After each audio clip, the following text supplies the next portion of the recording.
We all need Elizabeths in our lives. We need people that we can turn to when things are getting rough, when we are in difficulty. Somebody that will just listen to us, that will maybe have that shoulder that we can cry on. All of us need that, like Mary did with Elizabeth. A frightened young girl, pregnant, an incredible task. She said yes, but she needed help. She turned to Elizabeth, went to visit her, to seek that help, to seek comfort, to seek understanding, to seek maybe somebody that is in the same position as herself, unusually pregnant. All within the plan of God. What does that mean? So today, to take us a little bit further along that route, to see where hope, maybe where we face hope in times of trial and difficulty, where we come up against it, how do we see that hope? What does faith say to us? Ita Lohan.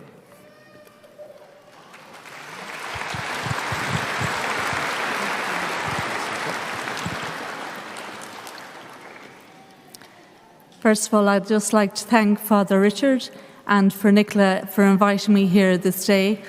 I actually feel very privileged to be here on the Feast of the Assumption. And I think, like Saint Elizabeth, I feel honoured. I don't totally understand why I'm here, but I think it's such a privilege. My name is, as Father Richard said, Ita Lohan. I'm a wife and I have 2 children.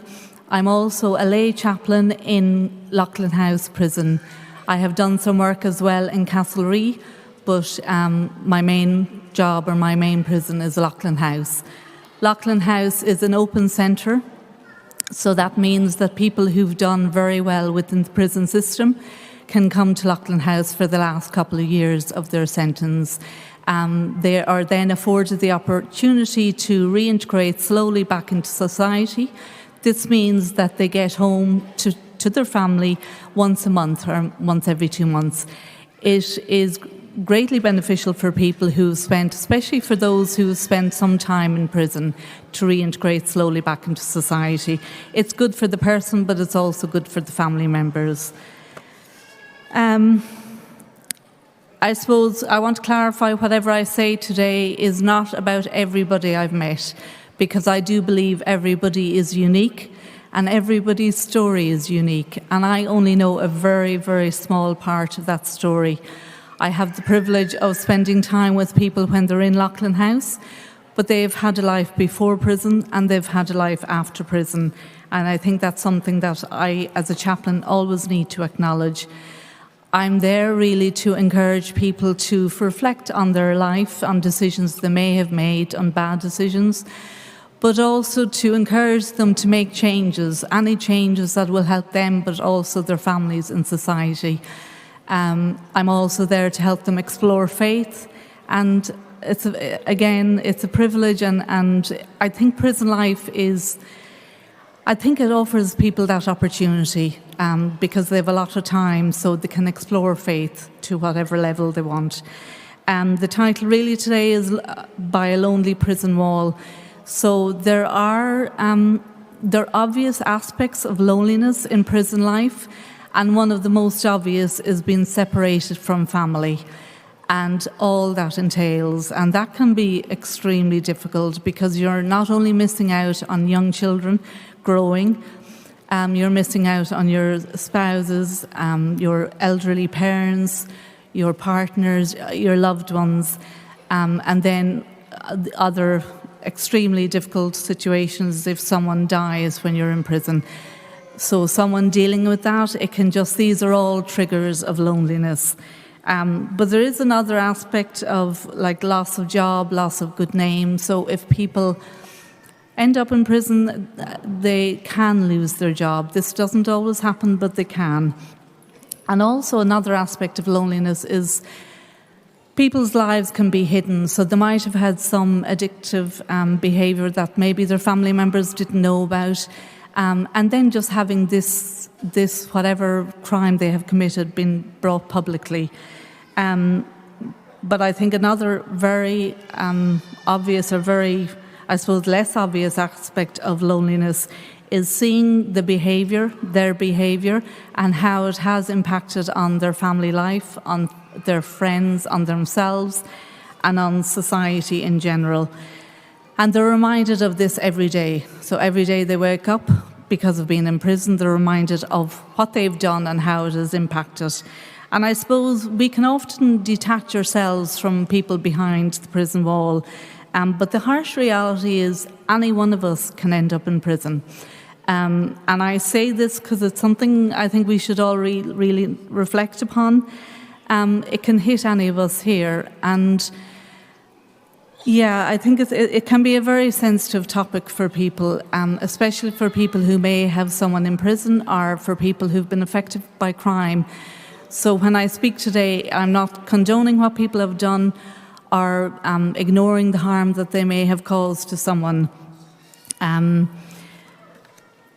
So yeah, there's one aspect as well of loneliness in prison life, and I think this is my opinion, but from just dealing with the people that I have met over the years, a lot of time loneliness can actually start before the person comes to prison. And what I mean by that is some people who I've worked with have experienced trauma in their lives, especially in childhood, and because of that trauma, they can be very lonely, very isolated. They may feel that they cannot speak to anyone about whatever they've gone through. There's one particular man I can think of. I was actually he always comes to mind when I think of young people who were suffering. He was an only child and he lived in a very violent home. So he was on his own with his parents, and his father used to have outbursts of violence, and the mother was affected by this. But he himself he just used to hide when he would see this going on in his family home. But he told me that this loneliness spilled into his adult life. He never felt part of society because of this, or he never felt loved. He never felt he could speak to anybody, and he felt extremely isolated. Now, this man was actually a very, very bright individual, very witty. Actually, I always admired his wit, but he was very much affected by his upbringing. Most of us cannot even imagine how he managed that at a very young age. Now, this is only one story. I'm not saying that this reflects every person who's in prison. A lot of people I've met have come from normal family backgrounds, very loving backgrounds, but something has happened, and they too have a story, and that's the reason they ended up in prison. I suppose I really want to highlight as well the tragedy of loneliness, because in society today, we tend to talk about self-sufficiency, and this is a word that's bantered around about being self-sufficient and how important it is. And yes, of course, there are some aspects of that being important, but our church has constantly reinforced the idea that community brings us closer to each other, but also to God. And when you think about Jesus' mission, he didn't go out alone. He had 12 apostles, and 3 of those apostles were his close friends, Peter, James, and John. So the man I mentioned earlier, he didn't have this experience of community, because community life actually starts in the home. So I suppose, how can any of us expect that this man wouldn't be affected by his upbringing and by what he has mentioned, what he experienced? I'm fortunate enough to meet people coming to the end of their sentence. They usually have about a year or maybe 2 years left of a sentence, sometimes longer. But when they come to us, they usually have a year or 2 left. And I always ask them one question. When they reflect on their life in prison, what are their thoughts now, as opposed to when they first came into prison? And mostly, not all of them, but mostly, they will say that prison saved them, usually because they were on a very dark road, and they believe that God saved them. And people who don't have faith, or who profess not to have faith, will equally say that prison life saved them, and it just stopped them in their tracks. And when I hear someone say that, I always believe that their faith is really strong and a lot stronger than they actually realize themselves, because they really accept where they are at.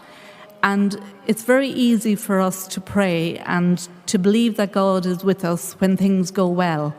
But when things don't go well, it's a lot harder to understand why God is allowing this.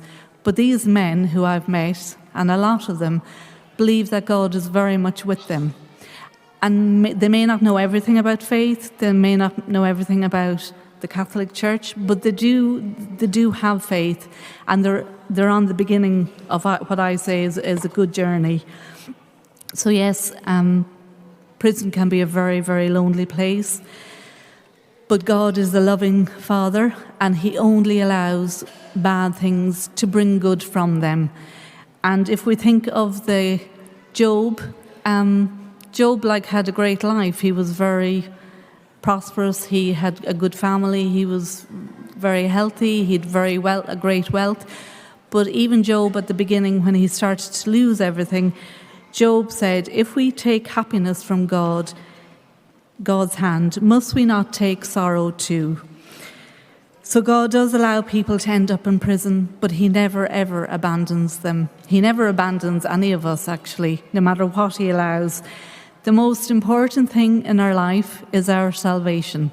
It's to get home, and heaven is our home. So I believe God allows anything to happen to us just to bring us back to Him. So if it takes ending up in prison, if that's what it takes to bring us back to Him, that's what He will allow. I'd just like to take this opportunity to ask you all for prayers for everybody in prison, because it really is a golden opportunity for them to turn back to Christ. But that cannot happen if people aren't praying for them. So if you could pray for prisoners, if you could offer up one of your rosaries every week for prisoners and their families and people who've been affected by crime. But if you also remember myself in my role as chaplain, and also all the chaplains throughout Ireland, and also all the prison staff, because they too are very much connected to prisoners. And so everyone who's involved in prison life, if you could just remember us in prayer. I'd like to finish here with Romans 8:38. "I am certain that neither death nor life, neither angels nor spiritual powers, neither the present nor the future, nor cosmic powers, were they from heaven, or from the deep world below, nor any creature whatsoever will separate us from the love of God, which we have in Jesus Christ our Lord." Thank you for listening.